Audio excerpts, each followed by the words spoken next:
지금 화면에 성경 익스프레스라고 하는 화면이 보이시나요, 여러분? 네, 보여요.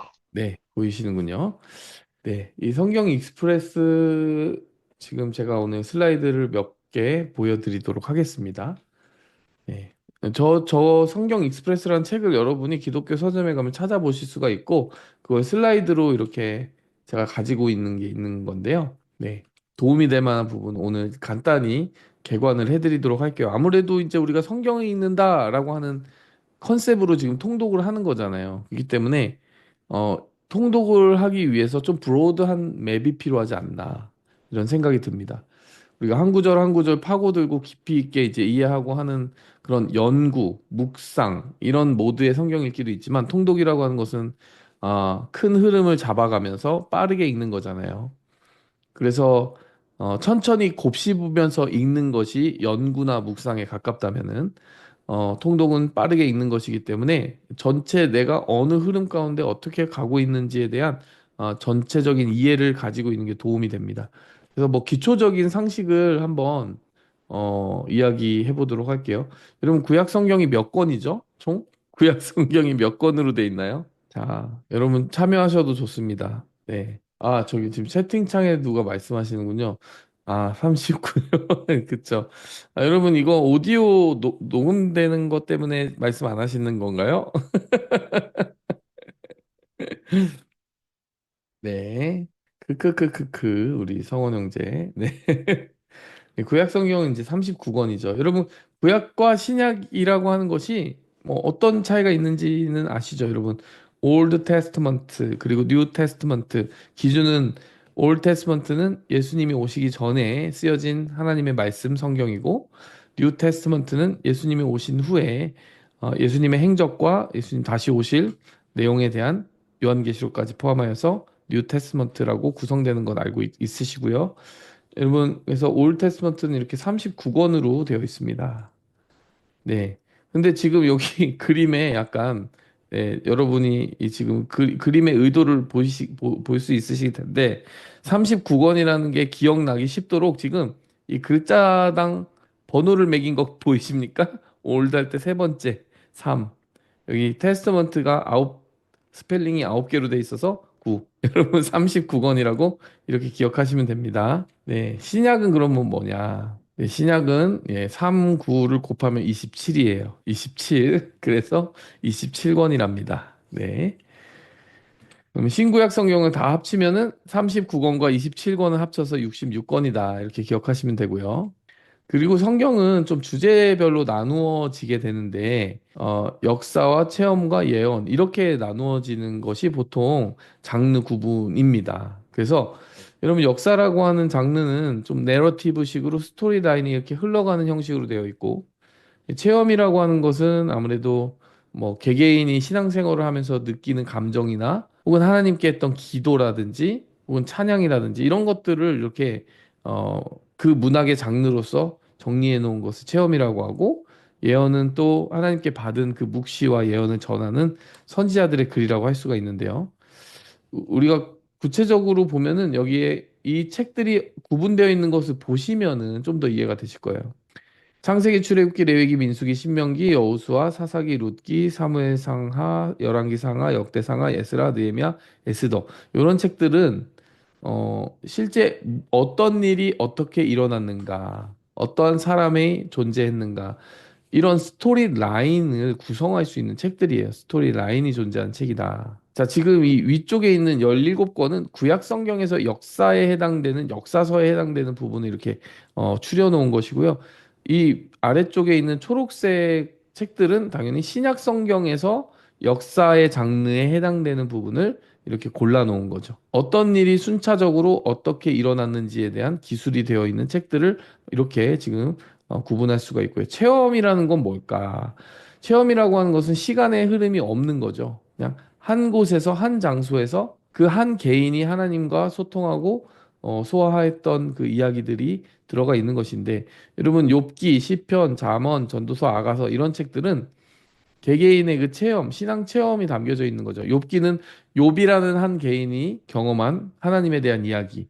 시편은 다양한 그 저자들이 하나님에 대해서 어떻게 기도하고 그 인생의 경험 속에서 하나님께 간구하며 나아갔는지. 뭐 잠언 같은 경우는 구약 부분 안 보이나요? 아이고 화면이 잘 안 보이시나요 여기? 색깔, 너무 네? 색깔이 네.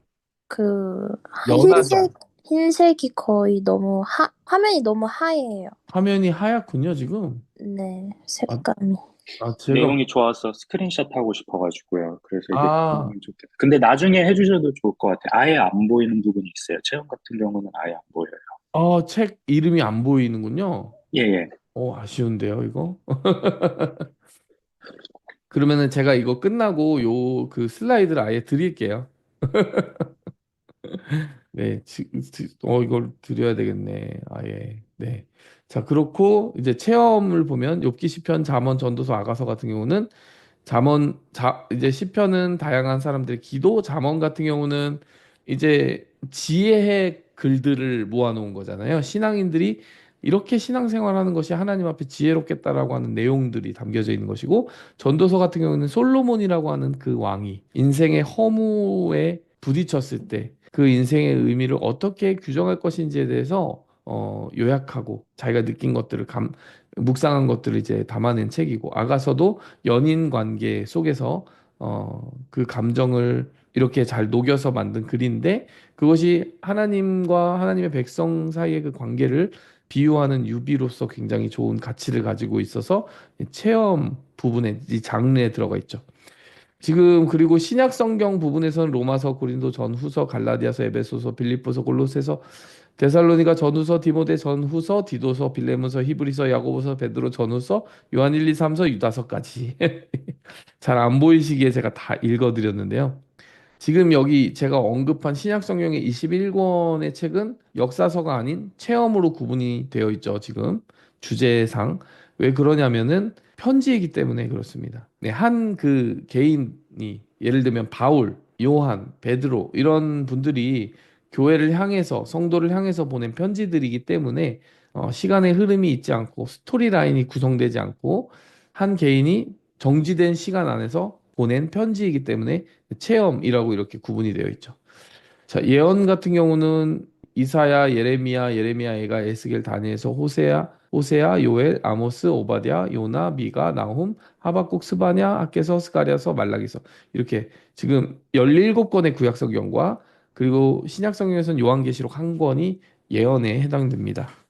근데 여러분이 이제 우리가 통독반을 한다는 건 사실 모든 책을 다 읽는 것이 가장 아이디어란 목표이긴 하지만은 제가 만들어드린 플랜을 여러분이 찬찬히 보시면 한 가지 특징이 있습니다. 제가 체험서하고 예언서는 배제한 책들이 많이 있어요. 예를 들면은 욥기 시편 잠언 전도서 아가서 체험서는 다 뺐습니다. 구약 성경에서. 그리고 예언서에서는 제가 미가서 그리고 스가랴, 학개, 말라기 같은 책들을 포함시켰고 다니엘서도 포함시켰는데 그 나머지 책들은 제가 빼는 선택을 했거든요. 그렇게 선택한 이유는 우리의 통독의 목적을 제가 큰 스토리라인의 파악이라고 하는 목표를 하나 잡았기 때문이에요. 깊이 파고드는 그러한 묵상적인 읽기보다는 큰 스토리라인을 파악하고 하나님의 의도와 하나님이 구원하시는 그 역사가 어떠한 흐름으로 가고 있는지에 대한 스토리라인을 빠르게 파악하는 데 목적을 두고 읽어보자는 생각으로 난해하고 멈춰서야만 하는 그런 책들을 조금 배제했다는 거죠. 예를 들면 레위기서도 제가 뺐습니다. 그렇지만 레위기가 중요하지 않기 때문에 뺀 건 아니에요. 지금 제가 금요 예배 때 레위기 설교를 하고 있는데 레위기 설교는 통독을 하다가 사람들이 이렇게 멈춰서게 되는 그런 경우가 많은 책이라서 아무래도 스토리를 빠르게 읽어가기 위해서는 레위기를 제가 강의로서 대체하겠다. 전체적인 요약을 해주는 강의로 대체해야 되겠다는 생각을 했습니다. 그래서 그렇게 레위기를 뺐습니다. 그래서 이제 주제별로 나눈 성경이 이렇게 되어 있고요. 지금 이 그림은 잘 보이세요? 네, 네, 잘 보입니다. 네네. 그래서 역사 체험 예언을 아까 시간적으로 개념화했을 때는 역사는 과거에 대한 이야기고 체험은 현재에 대한 이야기고 예언은 미래에 대한 이야기다. 이렇게 아까 장르 구분을 그렇게 시간으로 대비시키기도 하더라고요. 자, 성경의 줄거리를 압축해 보자. 자, 오늘 지금 이 그림에 보이는 이 건축물의 이름을 아시는 분. 네. 바벨이요. 네, 그쵸. 뭐 바벨탑을 실물로서 본 사람은 없겠지만은 바벨탑의 상상도가 대체로 저렇게 그려지는 빈도가 많더라고요. 그래서 정확한 바벨탑의 모습은 모른다 하지만 뭐 이 모습으로 바벨탑을 상상하는 상상도가 많다 이렇게 이해하시면 되는데요. 성경 줄거리를 압축하는데 왜 이 바벨탑을 처음으로 두었을까? 그 다음 이제 그림으로 자, 이 어떤 사람들의 행렬을 지금 한 두 번째 샷으로 보였는데 왜 그랬을까? 세 번째가 예수님. 자, 이 지금 이 세 가지 그림이 좀 상징적인 것 같아요. 제가 요약을 해드리자면은 이 바벨탑 사건이 이제 어, 창세기 10장까지 갔을 때, 자, 노아의 가족들에 대한 이야기가 나오고요. 그 다음에 홍수 이야기가 이제 32절에 언급이 되잖아요. 그리고 나서 이제 홍수가 끝나고 나서 이제 11장에 바로 이 바벨탑이 등장합니다. 그래서 역사 전체를 구약 역사 전체를 볼 때 이 바벨탑이 일종의 분기점, 일종의 1장부터 11장까지 일어난 사건의 한 단락을 멈추는 느낌이 있어요. 그래서 제가 볼 때는 이 슬라이드에 바벨을 넣어놓은 것 같습니다. 그럼 바벨로 상징되고 대표되는 그 역사는 도대체 무엇이기에 이 바벨탑을 이렇게 상징으로 대표 컷으로 여기다 넣어놨을까? 저는 그냥 한마디로 이야기하자면은 죄라고 생각해요. 죄. 여러분이 이제 창세기를 읽어보셨겠지만 1장과 2장은 하나님의 창조, 원 역사 중에서도 하나님의 창조에 대한 이야기가 들어가 있는 걸 아실 거예요. 근데 창조가 일어나고 3장에 보면 타락이 일어나잖아요. 하나님과의 언약이 훼손되잖아요. 그리고 나서 조금 흘러가니까 살인이 일어나지 않습니까? 가인이 살인을 저지르죠. 그리고 시간이 조금 더 흘러가니까 라멕이라는 사람이 살인을 자랑하는 지경에 이르러요.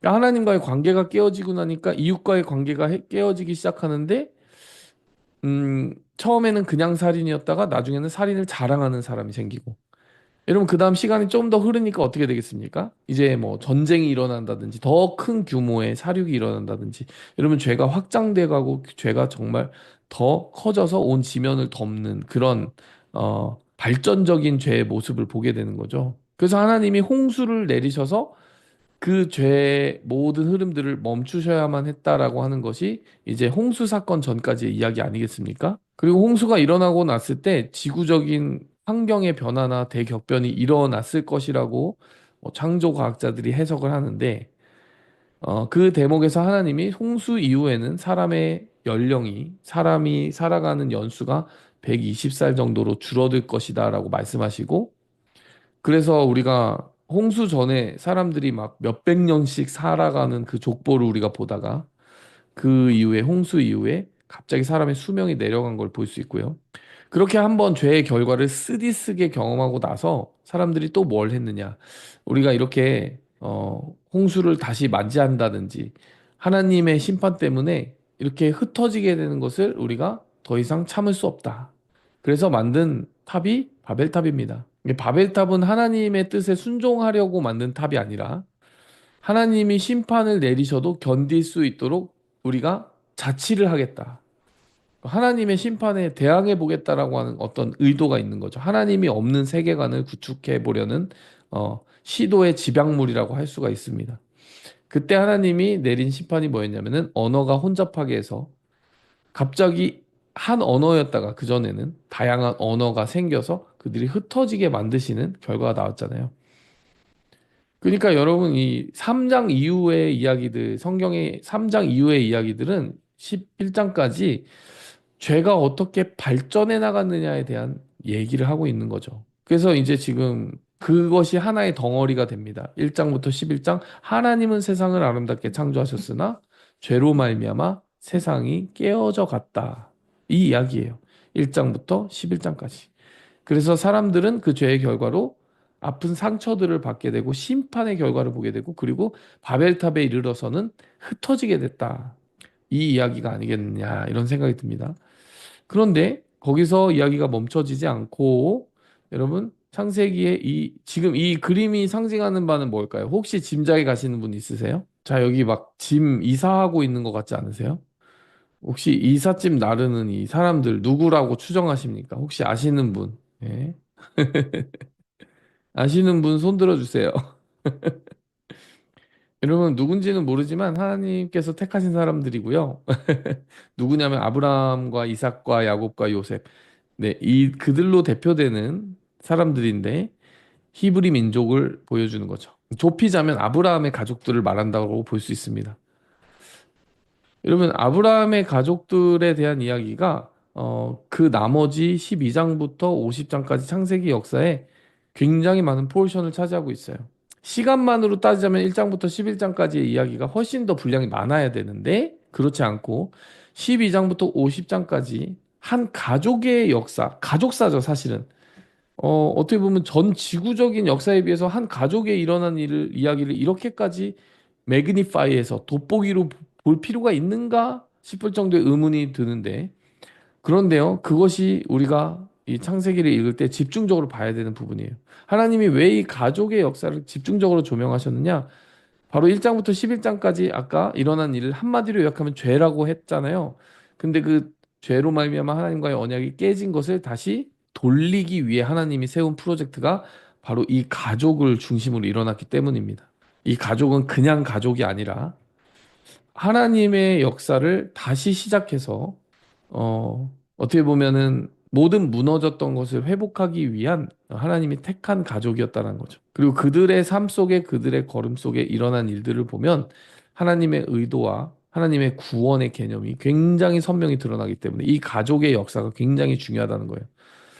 회복을 이제 매개하는 가족이다. 여러분 이렇게 생각하시면 되고 여러분 이들을 왜 히브리 민족이라고 하는지 아십니까? 혹시 들어보셨어요? 히브리. 히브리라는 단어의 의미를 혹시 아시는 분?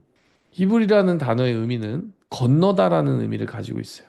여러분 이들이 하나님의 약속의 땅에 부름을 받았을 때 창세기 12장에 보면은 본토 친척 아비집을 떠나 내가 너에게 보여줄 지시할 땅으로 가라라고 하는 명령을 아브라함이 받았잖아요. 아브라함이 그 명령을 받고 유프라테스 강을 건너서 가나안으로 들어갔기 때문에 강을 건넜다라고 하여서 히브리 민족이라고 부릅니다. 하나님이 부르신 새로운 땅으로 가기 위해서 우리가 어떤 종류의 강이든 건너야 될 때가 있어요. 이전에 살던 형태로 그대로 살고 눌러앉아서는 변화되지 않는 부분이 있습니다. 하나님은 하나님의 품으로 다시 돌아오려는 백성들에게 팔을 벌리시는 분이에요. 그런데 하나님이 요구하시는 거는 한 가지입니다. 돌아오라는 거예요. 돌아가기 위해서는 우리가 때로는 정말 컴포트 존이라고 해야 될까요? 우리의 편안한 공간을 벗어나야 될 때도 있습니다. 우리가 오랫동안 의지해 왔던 것을 버려야 될 때도 있어요. 하나님이 그것을 요구하실 때 우리가 건너기 어려웠던 강을 용기 있게 건널 수 있는 선택을 하기를 바랍니다. 그리고 그 선택을 우리는 믿음이라고 부르는 거죠. 믿음의 선택을 하고 강을 건널 수 있는 사람들에게 하나님은 새로운 관계 회복의 길을 열어주신다라는 것을 이 한 컷의 사진 속에서 여러분이 메시지로 각인하셨으면 좋겠어요. 여기 나온 이 가족들, 아브라함, 이삭, 야곱, 그리고 요셉까지 포함하여서 이 가족들은 하나님의 명령에 순종하여서 그 인생의 다양한 형태의 강을 건넜던 사람들인 것이고, 여러분, 이 사람들이 대변하는 것은 바로 모든 믿는 사람들이 그렇게 하나님의 품 안으로 달려가기 위해 회개의 발걸음을 걷고, 하나님의 부르심에 순종하는 발걸음을 걷고, 그래서 하나님께 쓰임 받는다는 것을 이들이 대표적으로 보여주고 있는 거죠. 자, 그리고 나서 이제 이 예수님에 대한 이야기 이렇게 퍼즐처럼 이렇게 해놨는데 뭐 좀 예. 알쏭달쏭한 그 의미가 있겠지만 무슨 의미겠느냐? 결국에는 이 족장사라고 하거든요. 이 이스라엘 민족의 역사가 아브라함, 이삭, 야곱, 요셉의 그 가정에 일어난 역사가 끝나고 또 왕국이 펼쳐지게 되는데 결국 이 가족의 진짜 의미는 뭐냐면요. 이 가족은 바로 예수님이 왕으로 발을 디디는 그 모든 발걸음을 준비하는 가족이었다. 이 가족 이후에 일어나는 왕국도 마찬가지였다. 결국 우리의 왕으로 오실 예수님의 길을 예비하는 나라들이었다. 이렇게 여러분 이해하시면 되겠습니다. 그러니까 하나님 오시기 전에 사람들은 자, 여기 이 바벨탑처럼 자신들의 왕국을 세우려고 하였는데 자, 하나님은 히브리 민족을 일으키셔서 하나님을 왕으로 모시는 새로운 사람들을 일으키셨고 또 그들이 나라를 구성해서 다윗 왕조를 구성하였고 다윗 왕조의 그 뿌리에 족보가 계속 흘러가면서 우리의 경배를 받으실 참된 왕 중의 왕이 오셨다. 그분이 예수님이다. 그래서 죄로 말미암아 깨어진 우리와 하나님 사이의 그 관계를 최종적으로 돌이킬 수 있는 다리를 건설하신 분이 바로 그 다리 자체가 되시는 분이 바로 예수님이다. 이야기인 거예요. 죄로 말미암아 하나님과 깨졌던 관계가 이웃과 깨졌던 관계가 하나님이 가족과 나라를 부르셔서 그 가족과 나라의 끝에 오신 예수님을 통해 다시 회복되게 되었다. 이 이야기가 성경에 대한 이야기입니다. 제 성경을 이렇게 요약을 할 수가 있는 것이죠. 여러분 지도적인 배경도 여러분 좀 아실 필요가 있어요. 여러분 여기 지금 보이시죠? 여기 예, 바로 성경의 무대로 보이는 부분이 바로 이 부분입니다. 여러분 이 네모의 특징이 뭐라고 생각하세요, 여러분? 하나님이 이곳에 유대인들을 정착시키시고 어떻게 보면은 하나님을 믿는 백성을 저기에 약속의 땅이라고 하여서 여기에 정착을 시키셨는데 어, 어, 그 이유와 목적을 여러분이 혹시 한번 상상해 보실 수가 있겠습니까?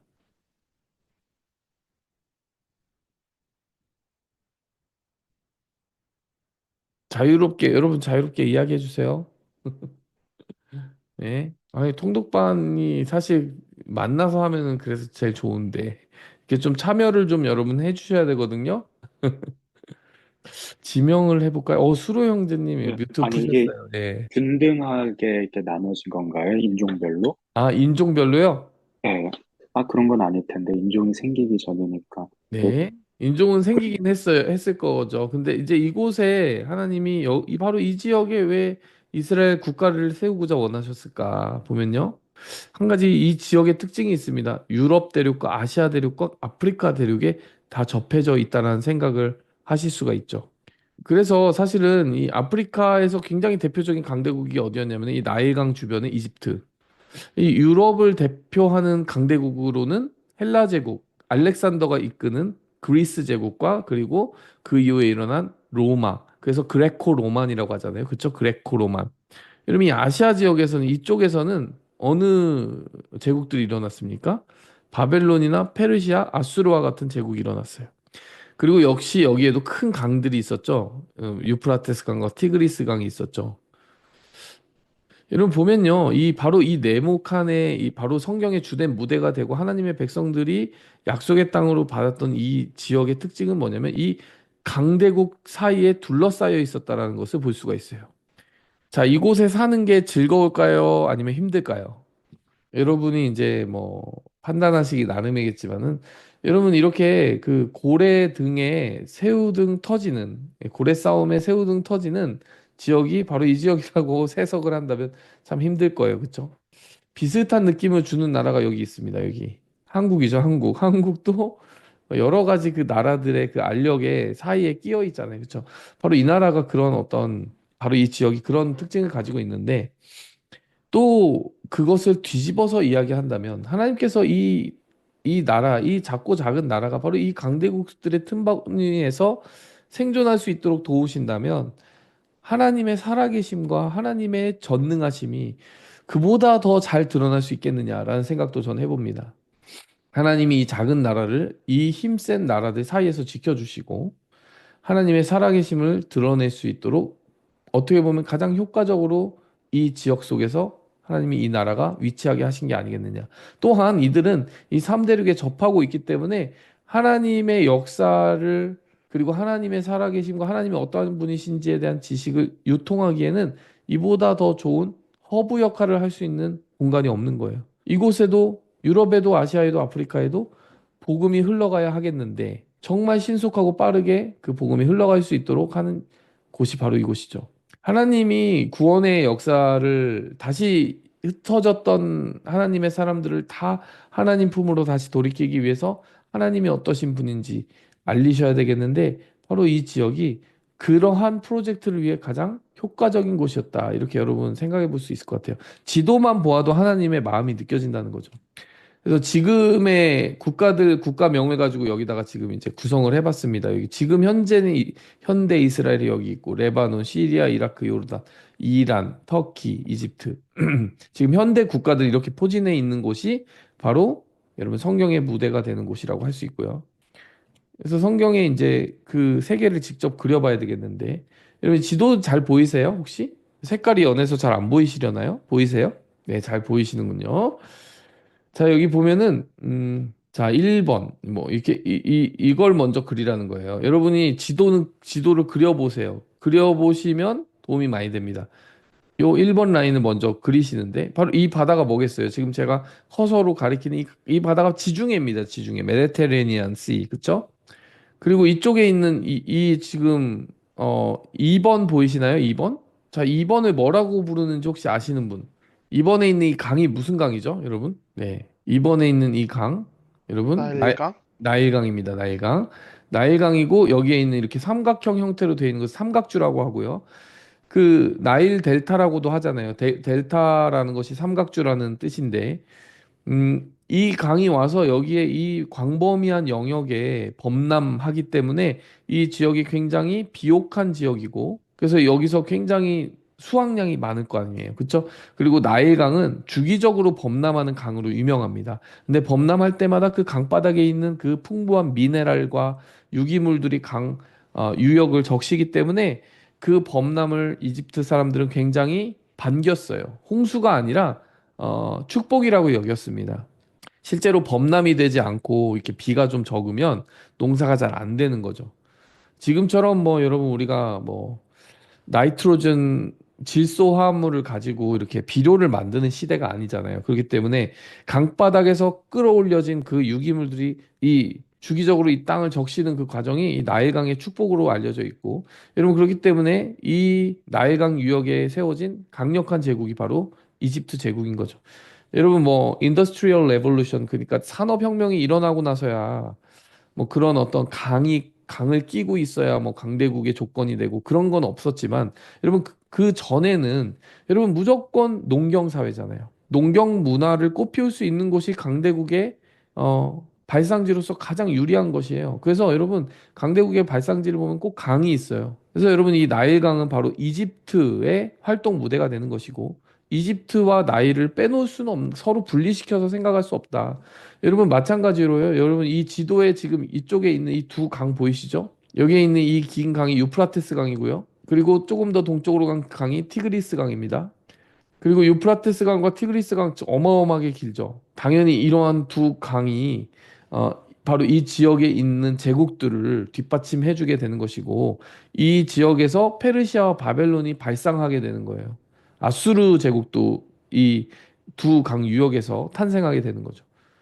그들이 강력한 그 문명을 구축할 수 있었던 것은 이 강들 때문인 거죠. 그리고 여러분, 이 유프라테스 강과 티그리스 강 사이에 이 땅을 보면 여러분, 강이 두 개나 끼고 있는 땅이잖아요. 강을 두 개나 끼고 있는 이 땅은 엄청나게 파워가 집중된 땅인 것 같지 않으세요? 여러분, 이 땅의 이름을 혹시 아시는 분? 이 땅의 이름을 혹시 아시나요? 네.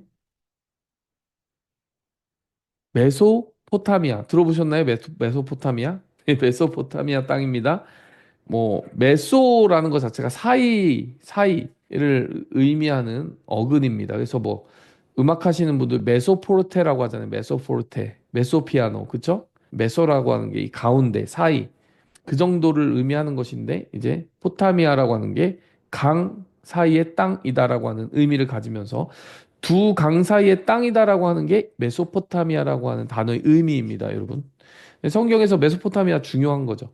그래서 여러분 여기 나일강 보이시고 메소포타미아 땅 보이시고 여기 8번이 티그리스, 9번이 유프라테스 강이다. 이렇게 기억하시면 됩니다.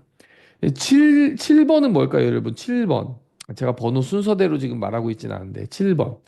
7번 지역을 갈대아 우르라고 부릅니다. 갈대아 우르. 여러분 갈대아 우르가 왜 중요하냐면 바로 여기서 아브라함의 가족이 아브라함의 선조들이 여기 살았기 때문이에요. 아브라함의 아버지인 데라, 그리고 하란, 뭐 이렇게 정말 그 사람들이 선조들이 여기서 살았어요. 살았는데 하나님이 부르셔서 이 강을 따라 이동을 해가지고 여기 이 하란이라는 곳에 정착을 했다가 이제 8번, 9번 이 티그리스 강과 유프라테스 강 이 사이에 있는 이 끝자락에 있는 땅 하란에 정착을 했다가 하나님이 가나안 땅으로 한 번 더 이동하게 하심으로써 아브라함이 최종적으로 이 땅으로 오게 되는 거죠, 여러분. 이 동선이 보이시죠, 여러분? 자, 그렇다면 이 4번은 뭐고 5번은 뭐고 6번은 뭘까? 자, 혹시 6번이 뭔지 아시는 분? 6번에 이렇게 커다란 파란 점, 4번에 커다란 작은 파란 점, 그 사이를 잇는 이 파란 줄. 이거. 네. 성경의 대표적인 지명들인데요. 이 4번은 갈릴리 호수라고도 부릅니다. 예수님 시절에 불리우던 지명으로 제가 말하자면 갈릴리 호수라고도 부르고 디베랴 호수라고도 부르는 곳이 이 4번이에요. 6번은 뭐냐면은 사해바다예요, 여러분. 사해바다. 여러분 우리가 고무 튜브 쓰지 않아도 둥둥 뜰 수 있는 곳이 사해바다죠. 그리고 4번에서 5번을 잇는 이 파란 선을 요단강이라고 부릅니다. 요단강 건넌다. 이런 표현. 요단강이 어디냐? 지도에서 그릴 수 있어야 돼요, 여러분. 그래서 물은 어디서 어디로 흐를까요, 여러분?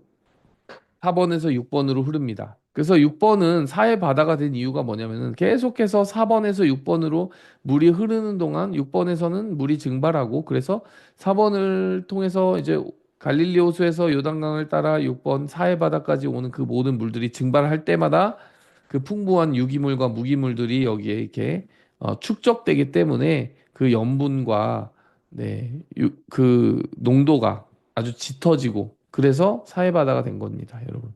이 사해바다 근처에 소돔과 고모라가 있고요. 여러분 갈릴리 호수 근처에서 여러분 제자들이 부름 받았고요.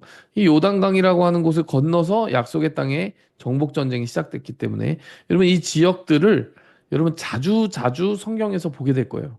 그리고 이집트라고 하는 나라도요, 출애굽기에서 주된 무대이기 때문에 자주 자주 보게 될 것입니다. 그리고 이제 뭐, 메소포타미아 지역이라든지, 유프라테스 강, 티그리스 강, 이 지역들도요, 자주 자주 보게 돼요. 왜 그러냐면, 뭐, 바벨론, 페르시아, 이런 나라들이 다 성경에 등장한 나라들이에요. 그렇기 때문에 여러분, 이 지도를 이해할 수 있어야 되고, 지도를 그릴 수 있어야 됩니다. 그래서 여러분, 숙제가 있다면 이 지도 한번 그려보세요, 여러분. 아시겠죠? 그래서 여기 이 지도 위에 성경의 역사의 흐름을 한번 그려보자 이렇게 나와 있는데 대충 한번 볼까요, 여러분? A부터 시작해 보겠습니다. A는 에덴 동산이 있었을 것으로 추정되는 지역이에요. 그래서 A를 저기다 찍어 놓은 거예요. 유프라테스 강과 티그리스 강 사이에 있었을 것으로 추정이 되고 있습니다. 그리고 나서 이 B는 왜 여기 B로 등장하겠습니까? 이 B는 갈대아 우르 출신이었던 아브라함의 가족들을 의미하는 거겠죠. 근데 이 B가 이렇게 선이 이동해서 위에서 꺾이잖아요. 바로 저 위에 있는 땅을 하란이라고 했습니다. 제가 하란이라고 말씀드렸죠. 갈대아 우르에서 하나님의 부름을 받고 하란까지 가고 하란에서 또 하나님의 부름을 받고 이 가나안 땅까지 들어오는 거죠. C가 가나안 땅입니다. D는 뭐예요? D는 여러분 D는 이 가족이 통째로 이집트로 이사한 적이 있습니다. 예, 요셉의 때에 이사를 갔죠. 그리고 거기서 200만 명, 수백만 명의 민족을 이루게 되고 다시 어떻게 되죠?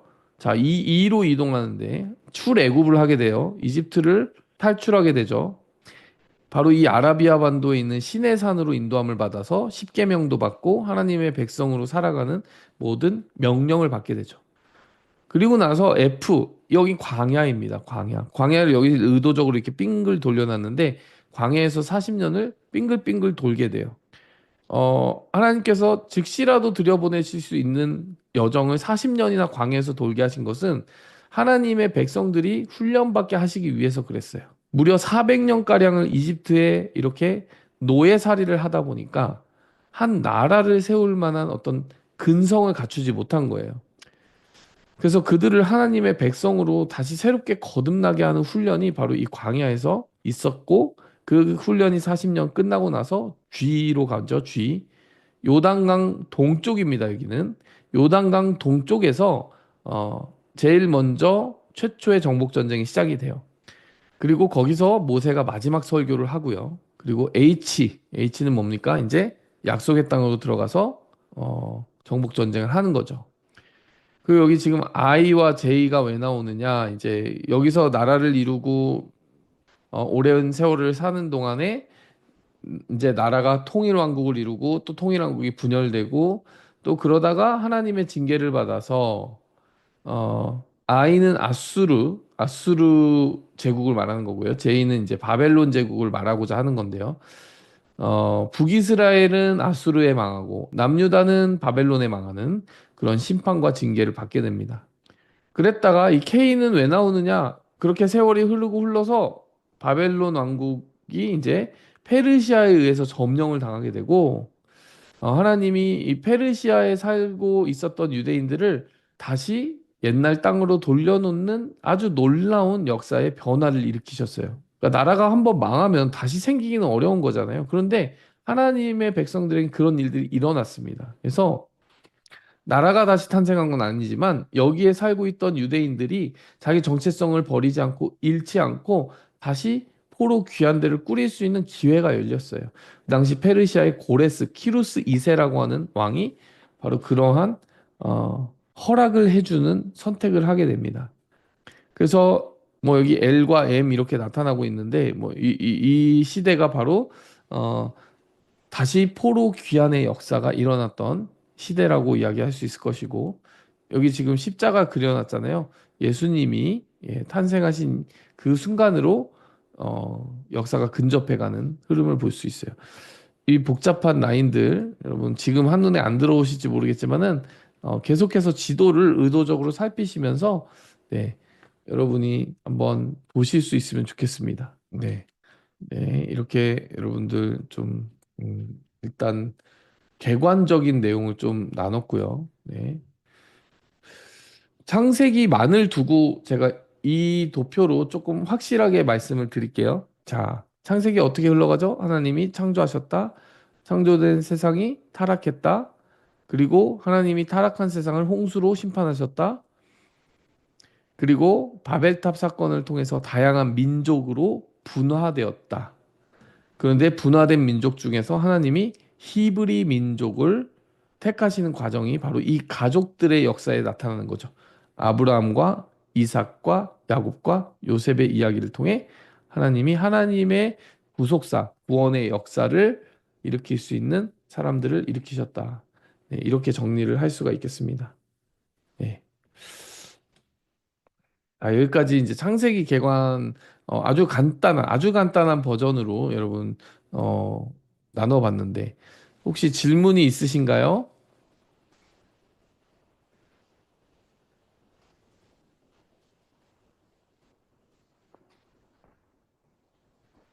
네.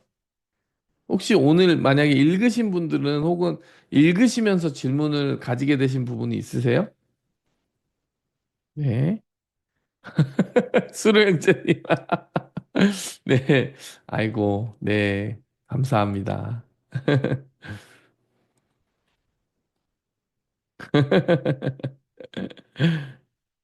네, 제가 이거를 그 조금 뭐죠?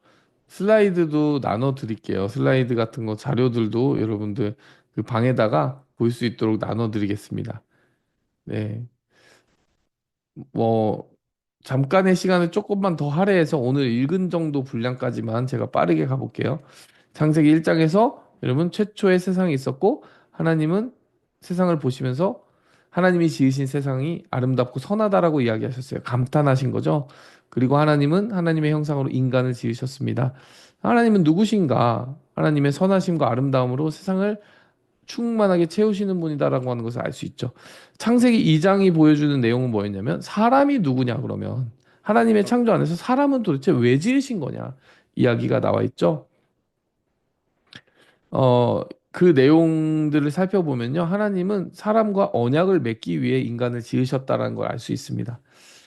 하나님과 인격적인 교제를 가지며 살아갈 수 있도록 인간을 만드셨다는 점에서 다른 어떠한 피조물과도 다른 사명을 가지고 태어났고 또 인간의 특징 중에 하나는 하나님이 가정 공동체를 통해서 하나님의 뜻을 이루어 가게 하셨고 그들에게는 이 세상을 다스리고 관리하도록 사명을 주셨다는 점에서 사람은 하나님의 대리자, 하나님께서 붙들어 쓰시는 하나님의 사람들, 하나님의 종들로 정체성을 가지고 있었다는 것을 알 수가 있죠.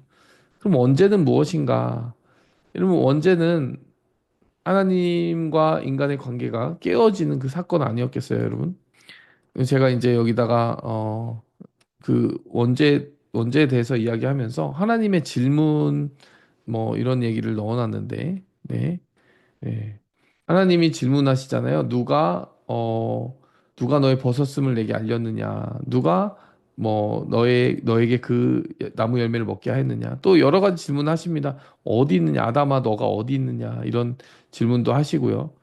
예. 그래서 여러분, 하나님께서 그들의 상태를 몰라서 질문하신 것이 아니라, 최초의 범죄가 일어났을 때, 하나님께서 그들에게 질문을 던지시면서 사실은 회복할 수 있는 기회를 주셨지만, 그들이 그것을 놓치는 과정이 나와 있죠.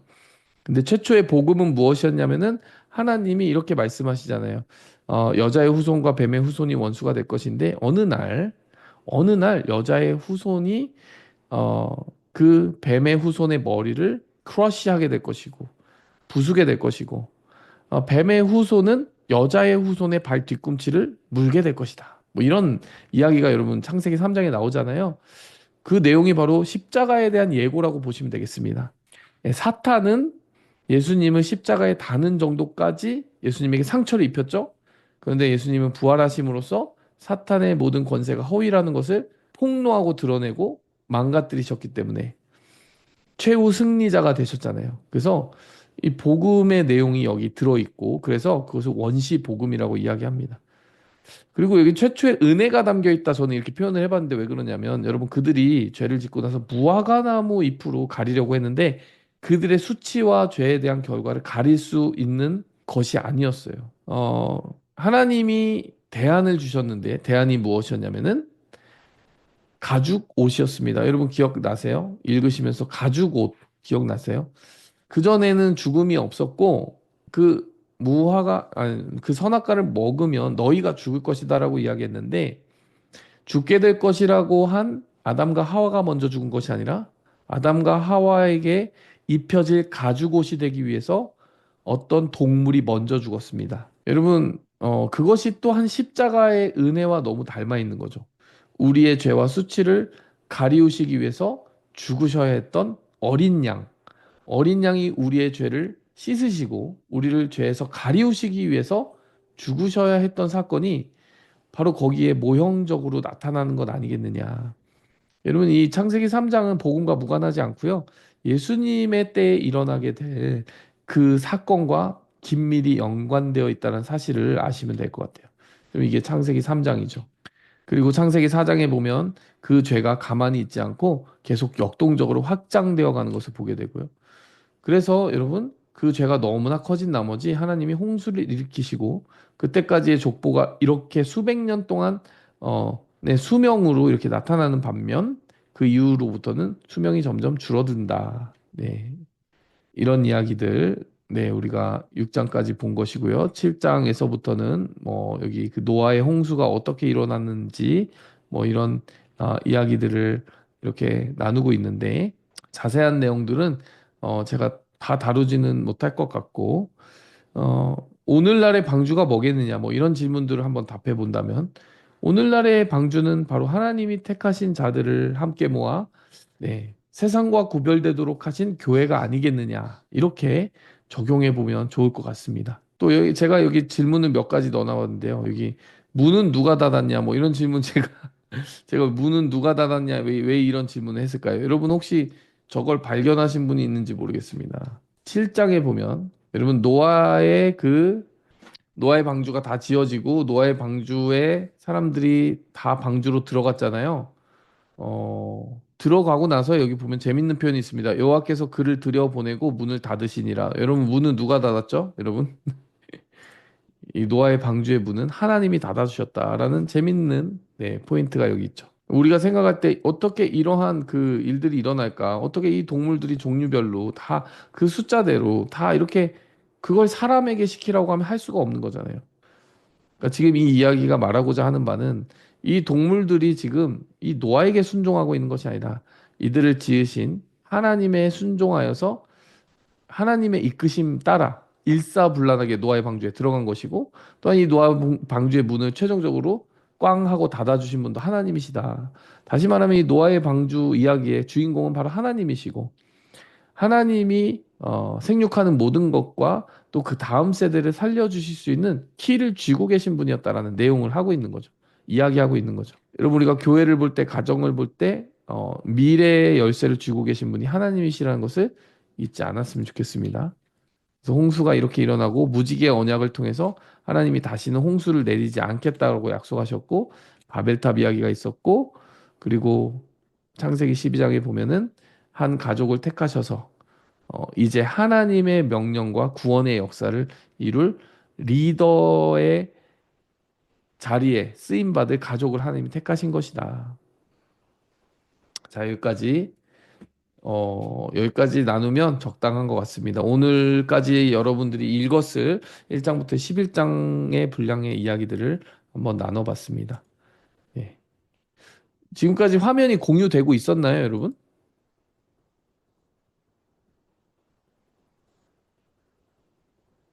네, 네.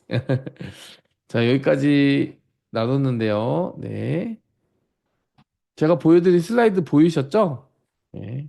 네. 자, 여기까지 나눴습니다. 여러분, 혹시 느낀 점, 나는 오늘 이런 부분을 더 생각하게 됐다, 이런 거 있으시면은 아무나 나눠주시겠어요?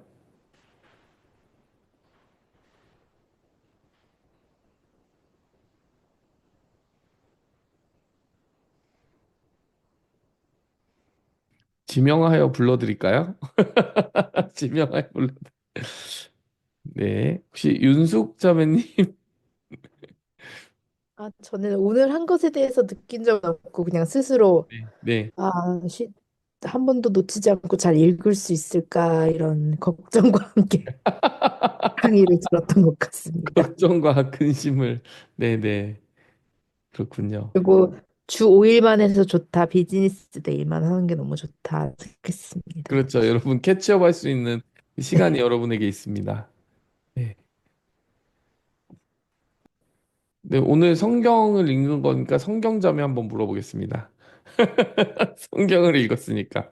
네, 저는 지도 외우는 걸 잘 못하는데, 네, 앞으로 이 흐름을 잘 이해하려면 네, 지리적으로 외우는 것이 네, 필요하겠다 생각이 들었어요.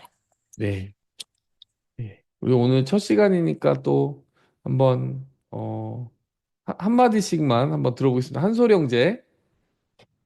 아, 네, 저도 비슷하게 잘 할 수 있을까 걱정은 되는데, 네, 또, 어, 잘 하고 나면은 좋을 것 같아서 기대해도 됩니다. 네, 네, 하진 자매. 저도요, 지도를 보여주신 게 너무 좋았어요. 네, 되게 따라가는 흐름이 재밌어서 그거를 더 잘 알면 좋겠다 생각했고요. 네, 그리고, 레위기 빼주셔서 감사하고요. 네, 아, 그것도 중요하지만 제가 또 잘 읽겠습니다. 그것. 네. 네. 자, 저는, 네. 네, 공감을 보여주신 우리 성원 형제. 어, 굉장히 좋았고요. 네, 밤 스케줄이 바뀐 지 얼마 안 돼서 네, 이렇게 늦게까지 안 자는 게 지금 네. 며칠 만인지 모르겠지만 파이팅 하겠습니다. 네, 할렐루야. 네, 우리 서진 자매. 저도 오늘 흐름을 딱 볼 수 있어서 네, 이해가 더 갔던 것 같고요. 네, 아, 네, 조금 어제 성경을 읽을 때 너무 생각 없이 후루룩 읽어서 생각보다 빨리 끝나더라고요. 그래서 네, 조금 목사님 하신 것처럼 문은 누가 닫았을까 이런 작은 질문이라도 하나 생각하면서 읽으면 조금 더 집중해서 읽을 수 있겠다 생각했습니다. 네. 네, 우리 지혜자매. 비슷했고요. 그래서 좀 다르게 뭐가 좀 새로웠는지 얘기하자면 그 가죽 옷을 입히신 은혜를 네, 지나가면서 봤는데 그렇게 생각하니까 되게 많은 은혜가 됐었어요. 네, 네, 네, 우리 수로 형제님. 저는 이게 통독이 이렇게 편하게 읽는 건지 모르고 네, 시작하기 전에 좀 스트레스를 받았는데 목사님께서 통독을 이렇게 후루룩 읽듯이 해서 좋다, 해도 네, 된다, 그래서 일단 좋았고 네, 그리고 원래 이렇게 성경을 좀 아껴 읽으려고 했거든요. 네, 그래서 완전 머릿속 비우고 좀 이렇게 네, 한 장 한 장씩 이렇게 네, 오는 그 은혜가 좋아서 아껴 읽으려고 했는데 또 이렇게 빠르게 훑어가는 것도 되게 재밌고 네, 저한테 어떤 궁금증을 불러일으켜서 되게 두 가지 방식으로 읽는 게 네, 되게 좋은 것 같아요. 네, 좋습니다. 우리 빠르게 경주하면서 읽고 또 어느 경우에는 산책하면서 읽는 네, 이렇게 우리의 속도와 또 페이스를 조절하면서 그 읽기를 좋아시켜 가면서 여러분 정말 성경의 그 풍성한 모든 면들을 다 누릴 수 있게 되시기를 축복합니다. 네, 오늘 기도로 마치겠습니다. 하나님 아버지 감사합니다. 오늘 모여서 함께 전체적인 틀을 나누고 또 우리가 바라보아야 될 이 성경의 세계가 어떻게 구성되어 있는지 또 성경 말씀이 어떤 개관을 가지고 있는지 나누었습니다. 우리의 마음 깊이 깊이 말씀들이 뿌리 내릴 때까지 우리가 귀를 열게 하시고 마음을 열게 하시고 우리의 마음속에 큰 기대감과 또 지혜를 통하여 이 말씀들을 잘 소화해낼 수 있게 도와주시옵소서. 예수님의 이름으로 감사하며 기도하였습니다. 아멘. 아멘. 네, 여러분 수고 많으셨습니다. 감사합니다. 감사합니다. 수고하셨습니다. 네, 또 감사합니다. 안녕히 뵙겠습니다. 계세요. 안녕히 빠이. 계세요.